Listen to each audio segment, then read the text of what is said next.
Welcome to the deep dive.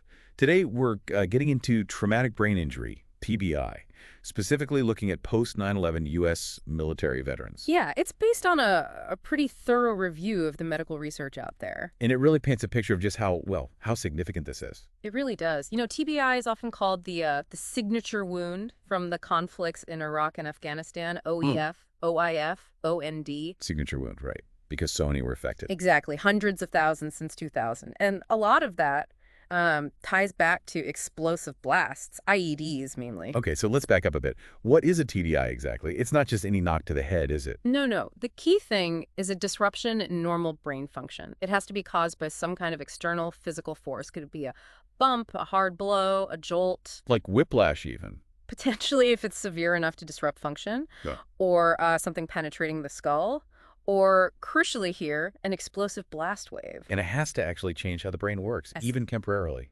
Precisely. That's what makes it a TBI, not just, a simple bump.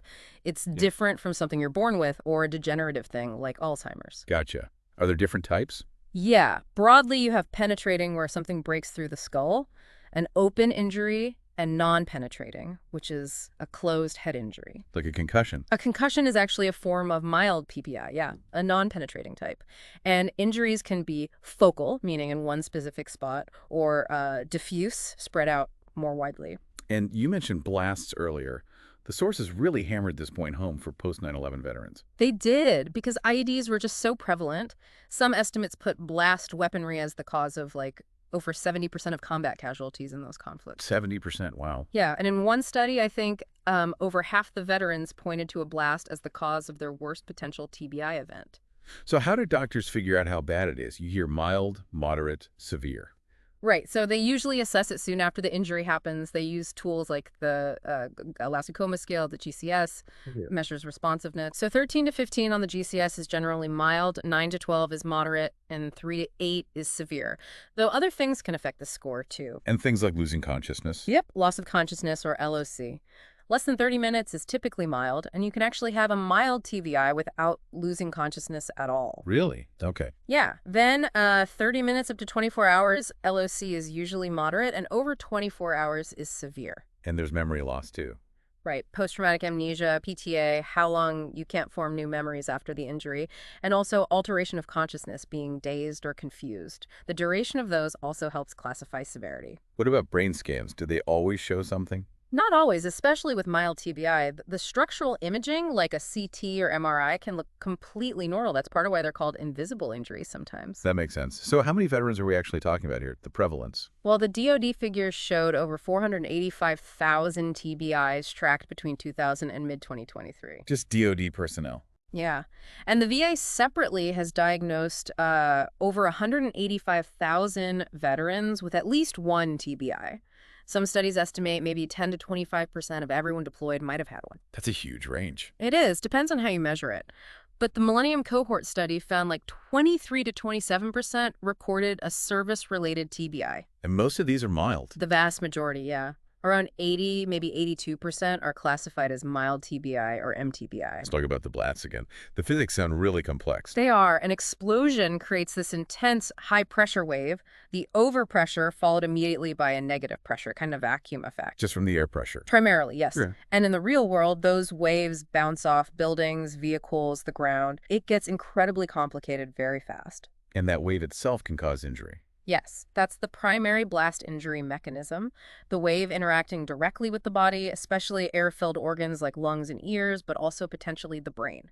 These are the truly invisible injuries. Okay, so primary is the wave itself. What else?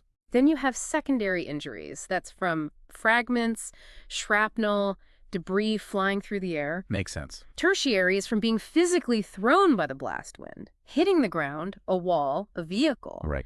Quaternary covers everything else that happens at the same time. Burns, inhaling toxic smoke or dust, crush injuries if a building collapses. Wow, okay. A lot going on. And some even add quinary exposure to environmental contaminants stirred up by the blast, like chemicals or bacteria. One thing that really struck me was the symptom overlap with PTSD. Oh, absolutely. Huge overlap. Things like irritability, trouble concentrating, memory problems, sleep issues, anxiety, depression, fatigue. So how do you tell what's causing what? That's the challenge. It's really difficult, sometimes impossible, to definitively attribute a specific symptom solely to the TBI or solely to PTSD, especially when they so often occur together. So the focus should be, Really, on the total symptom burden. How are all these things combined affecting the veterans' functioning, their quality of life? Address the symptoms that are causing problems, regardless of the label. looking beyond the initial injury. What about the long term? Even for those mild TBIs. Yeah, that's crucial. Even mTBI can lead to persistent post-concussive symptoms, headaches, dizziness, fatigue, that kind of thing, lasting months or years. Chronic pain is also very common. And mental health. Definitely higher rates of PTSD, depression, anxiety disorders, and substance use disorders often develop or worsen after a TBI.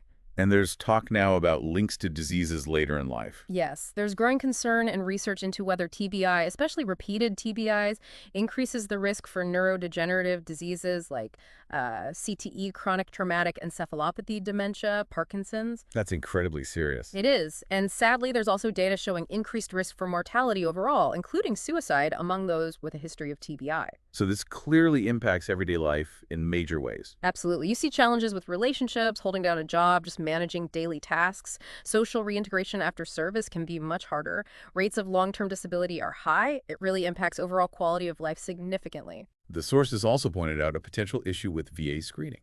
Yeah, a limitation seems to be that the standard VA screening questions focus heavily on deployment-related injuries, particularly blasts or combat events. So they might miss other TBIs. Potentially, yes. TBIs can happen during training exercises, vehicle accidents, falls, assaults, things that might not get picked up by deployment-focused screening, so the true prevalence might even be underestimated. So wrapping this up, it's clear that TBI is, well, it's multifaceted. The effects go way beyond that initial moment of injury. Absolutely. It's complex, often chronic, and deeply impacts veterans' lives. And when you think about this invisible injury, how it can quietly ripple outwards, affecting health, work, family, it really makes you consider, what does navigating life after service truly look like when something unseen can have such profound and lasting consequences?